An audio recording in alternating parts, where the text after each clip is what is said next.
କାଇଁ ପିଲାମାନେ କହିଲ ଆମର ତ୍ରିରଙ୍ଗା ପତାକାରେ କେତୋଟି ରଙ୍ଗ ଅଛି? ତିନୋଟି टीचर। କଣ କଣ କହିଲୁ? Orange white green. ସାବାସ୍। ତମେ କହିଲ କେତୋଟି ରଙ୍ଗ? टीचर 5टी।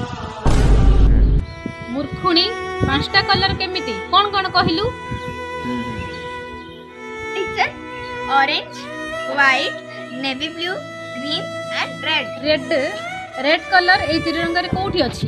टीचर आमे जतलो स्वाधीनता हेई नथिले तेबे ए तिरंगा पई केते सारा फ्रीडम फाइटर और सोल्जर्स माने निज जीवन को त्याग कर देथिले और तांको रक्त भी रेड कलर आगा ना। तो सेथि पई एक्चुअली रे हम तिरंगा रे रेड कलर नाही सत बट आमे रेड कलर फील करिया दरकार काहे कि ना सेमान हम जीवन को पाइबा पई निज जीवन को त्याग कर देछंती।